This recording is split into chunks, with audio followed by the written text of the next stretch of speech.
नमस्कार दोस्तों, आपके अपने चैनल हमारे संस्कार में आपका बहुत बहुत स्वागत है। या देवी सर्वभूतेषु शक्तिरूपेण संस्थिता नमस्तस्यै नमस्तस्यै नमस्तस्यै नमो नमः। चलिए एक बार मेरे साथ प्यार से बोलिए, जयकारा शेरा वालिदा बोल साचे दरबार की जय। आज हम आपके लिए आषाढ़ गुप्त नवरात्रि के 5वें दिन महाविद्या माँ छिन्नमस्ता की कथा लेकर आए हैं। अगर आप हमारे चैनल पर नए हैं और अभी तक आपने चैनल को सब्सक्राइब नहीं किया है तो प्लीज़ हमारे चैनल को सब्सक्राइब कर लें, वीडियो को लाइक करें, ज़्यादा से ज़्यादा शेयर करें ताकि यह कथा और लोगों तक भी पहुंच सके, उन्हें भी इसका लाभ प्राप्त हो सके। बेल आइकन को दबाना ना भूलें ताकि हमारी आगे आने वाली वीडियो की जानकारी नोटिफिकेशन के ज़रिए आपको मिल जाया करे। तो चलिए शुरू करते हैं आज आषाढ़ मास के गुप्त नवरात्रि के 5वें दिन महाविद्या माँ छिन्नमस्ता की कथा। माता रानी की कृपा आप सभी पर हमेशा बनी रहे, आपके घर में अन्न धन के भंडार भरे रहें। गुप्त नवरात्रि के 5वें दिन महाविद्या छिन्नमस्ता की पूजा करने का नियम है। तंत्र शास्त्र में महाविद्या छिन्नमस्ता की उपासना करने से समाज में मान सम्मान प्रसिद्धि मिलती है।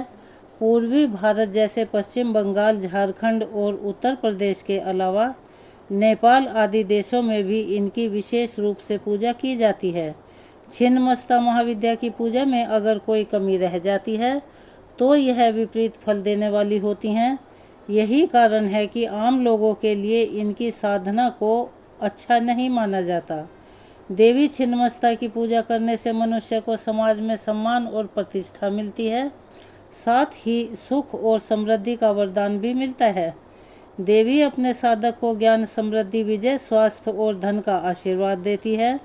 महाविद्या छिन्नमस्ता की पूजा उन लोगों के लिए अत्यंत प्रभावशाली है जो बांझपन या ऋण से संबंधित या यौन रोग से संबंधित समस्याओं का सामना कर रहे हैं।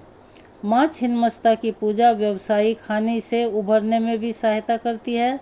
माँ छिन्नमस्ता की पूजा करने से समृद्धि, स्थिरता और लंबे जीवन के साथ साथ और भी अनगिनत लाभ होते हैं।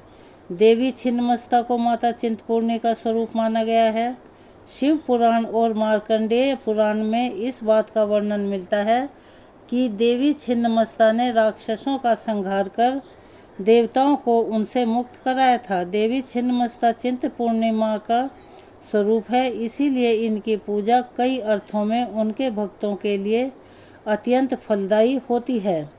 चिंता को हर कर देवी अपने भक्तों के सभी संकटों को भी दूर करती हैं, साथ ही सभी प्रकार की सिद्धियां भी प्रदान करती हैं।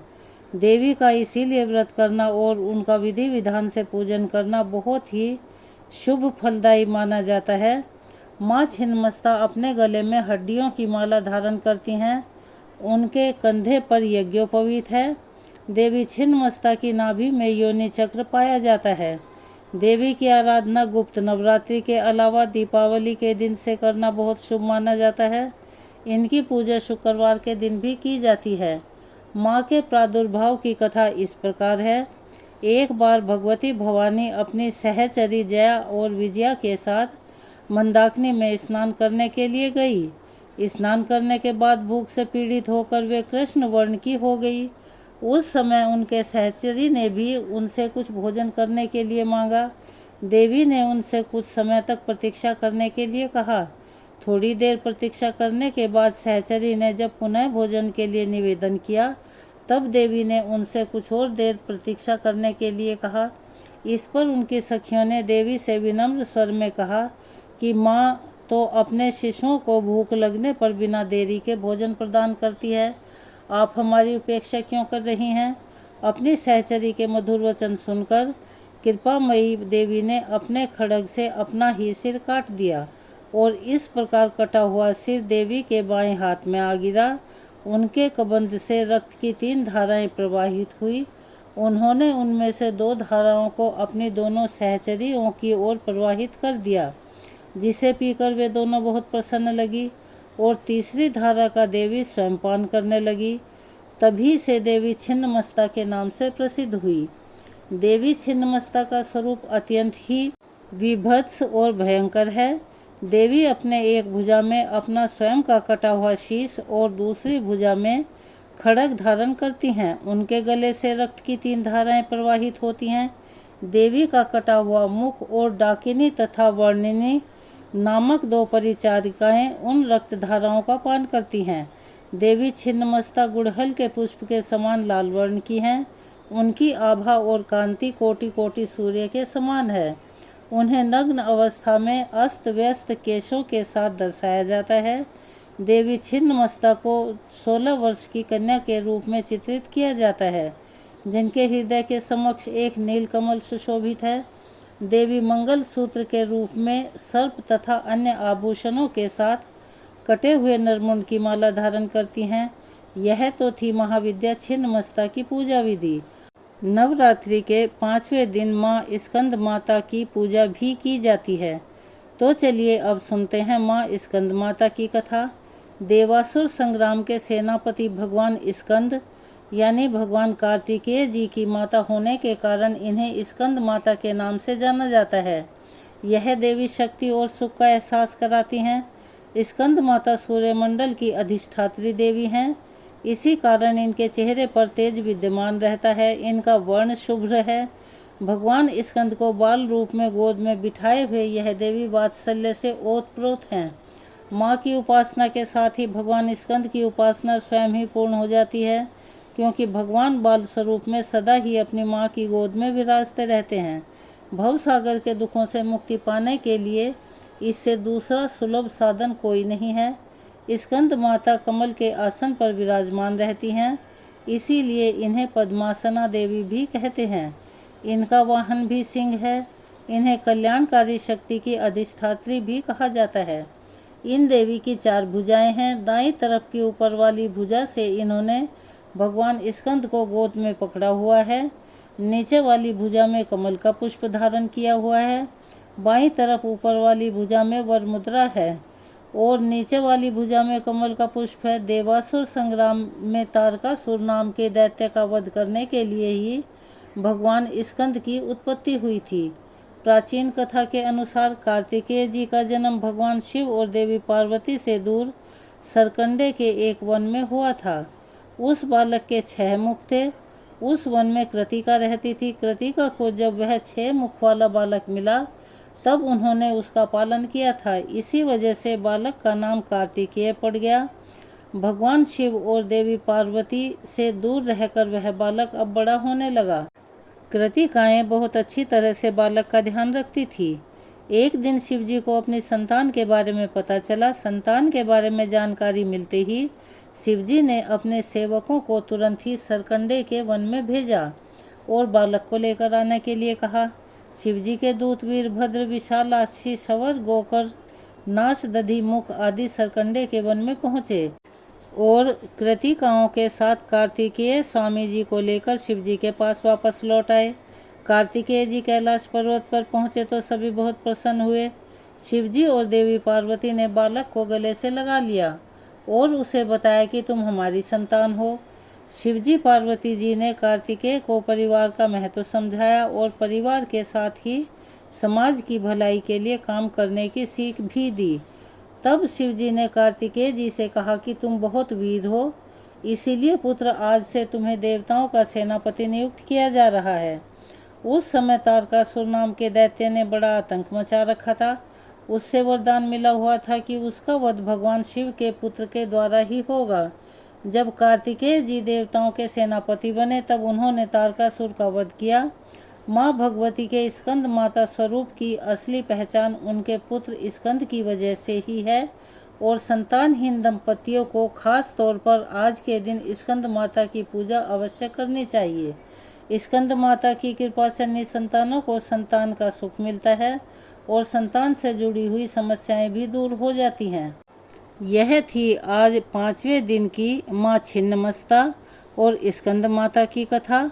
अब सुनते हैं महिषासुर मर्दनी स्तोत्र का हिंदी अनुवाद।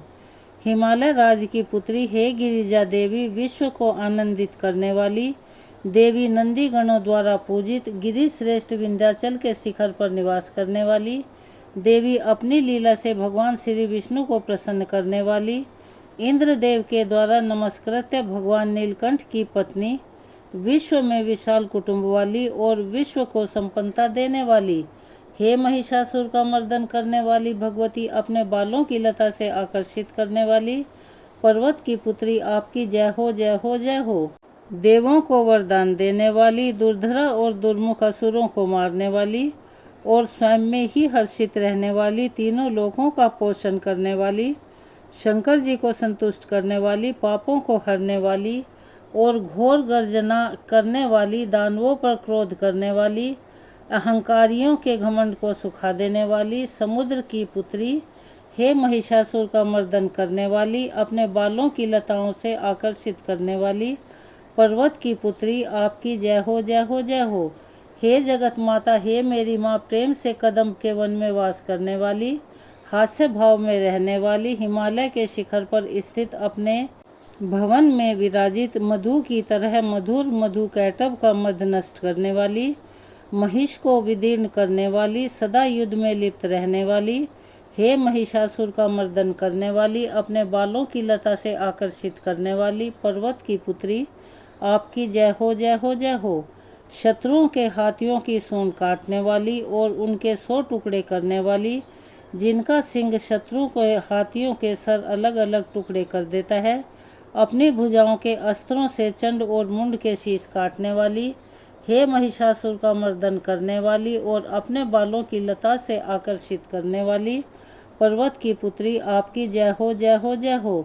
रण में मदोमत शत्रुओं का वध करने वाली, अजर अविनाशी शक्तियां धारण करने वाली, प्रमथनाथ अर्थात शिव जी की चतुराई जानकर उन्हें अपना दूत बनाने वाली, दुर्मति और बुरे विचार वाले दानव के दूत के प्रस्ताव का अंत करने वाली, हे महिषासुर का मर्दन करने वाली, अपने बालों की लता से आकर्षित करने वाली, पर्वत की पुत्री, आपकी जय हो जय हो जय हो।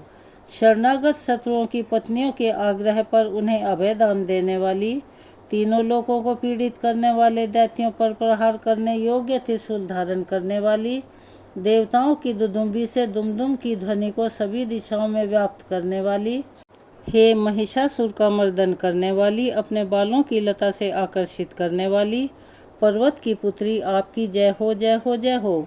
मात्र अपने हुंकार से धूम्र लोचन राक्षस को धूम्र अर्थात धुएं के समान भस्म करने वाली, युद्ध में कुपित रक्त बीज के रक्त से उत्पन्न अन्य रक्त बीजों का रक्त पीने वाली, शुंभ और निशुंभ दैत्यों की बलि से शिवजी और भूत प्रेतों को तृप्त करने वाली, हे महिषासुर का मर्दन करने वाली, अपने बालों की लता से आकर्षित करने वाली, पर्वत की पुत्री, आपकी जय हो जय हो जय हो।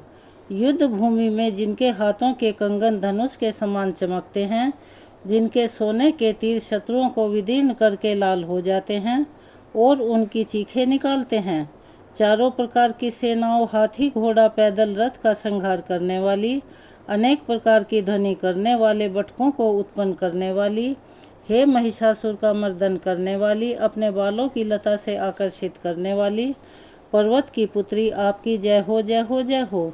देवांगना के तत् था थई थई आदि शब्दों से युक्त भाव में नृत्य में मग्न रहने वाली, कुकुत डीज गीतों को सुनने में लीन, मृदंग की धुधुक धीमी आदि गंभीर ध्वनि सुनने में लिप्त रहने वाली, हे महिषासुर का मर्दन करने वाली, अपने बालों की लता से आकर्षित करने वाली, पर्वत की पुत्री, आपकी जय हो जय हो जय हो। जय जयकार करने और स्तुति करने वाले समस्त विश्व के द्वारा नमस्कृत्य अपने नूपुर की झंझन और झिमझिम शब्दों से भूतपति महादेव को मोहित करने वाली, नटी नटों के नायक अर्धनारीश्वर के नृत्य से सुशोभित नाट्य में लीन रहने वाली, हे महिषासुर का मर्दन करने वाली, अपने बालों की लता से आकर्षित करने वाली, पर्वत की पुत्री, आपकी जय हो जय हो जय हो। आकर्षक कांति के साथ अति सुंदर मन से युक्त और रात्रि के आश्रय अर्थात चंद्रदेव की आभा को अपने चेहरे की सुंदरता से फीका करने वाली, काले भंवरों के समान सुंदर नेत्रों वाली, हे महिषासुर का मर्दन करने वाली, अपने बालों की लता से आकर्षित करने वाली, पर्वत की पुत्री, आपकी जय हो जय हो जय हो। महायोद्धाओं से युद्ध में चमेली के पुष्पों की तरह कोमल स्त्रियों के साथ रहने वाली तथा चमेली की लताओं की तरह कोमल भील स्त्रियों से जो झिंगुर के झुंड की तरह घिरी हुई हैं, चेहरे पर उल्लास से उत्पन्न उषा काल के सूर्य और खिले हुए लाल पुष्प के समान मुस्कान वाली, हे महिषासुर का मर्दन करने वाली, अपने बालों की लता से आकर्षित करने वाली पर्वत की पुत्री, आपकी जय हो जय हो जय हो। जिसके कानों से लगातार मद बहता रहता है, उस हाथी के समान उत्तेजित, हे गजेश्वरी, तीनों लोकों के आभूषण रूप सौंदर्य शक्ति और कलाओं से सुशोभित, हे राजपुत्र, सुंदर मुस्कान वाली स्त्रियों को पाने के लिए मन में मोह उत्पन्न करने वाली मनमथ की पुत्री के समान, हे महिषासुर का मर्दन करने वाली, अपने बालों की लता से आकर्षित करने वाली पर्वत की पुत्री, आपकी जय हो जय हो जय हो।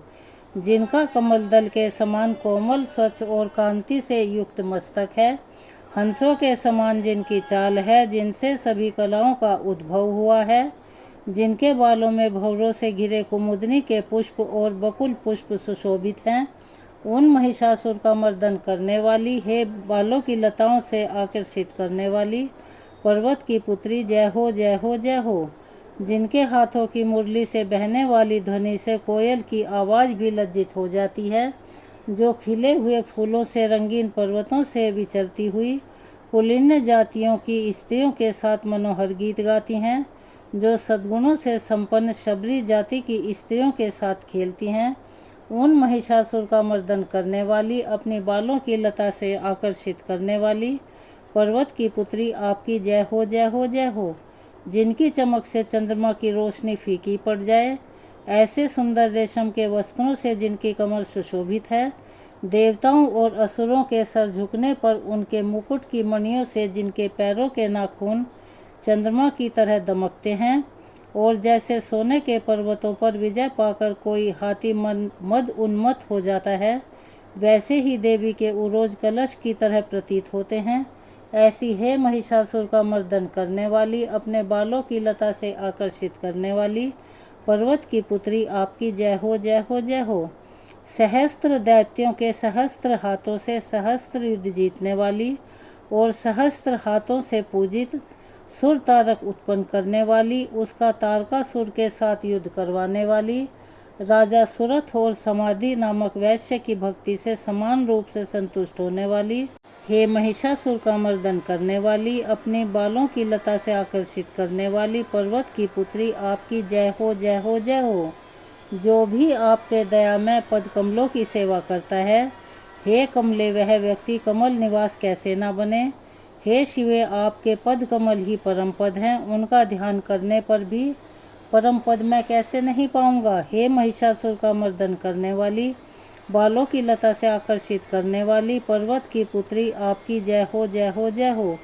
सोने के समान चमकते हुए नदी के जल से जो आपके रंग भवन में छिड़काव करेगा, वह इंद्राणी के वक्ष से आलिंगित होने वाले इंद्र के समान सुखानुभूति कैसे नहीं पाएगा।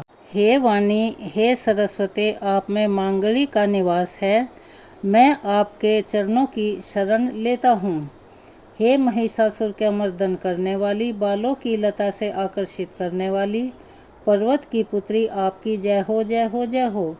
आपका निर्मल चंद्र समान मुख चंद्रमा का निवास है, जो सभी अशुद्धियों को दूर कर देता है। नहीं तो क्यों मेरा मन इंद्रपुरी की सुंदर स्त्रियों से विमुख हो गया है।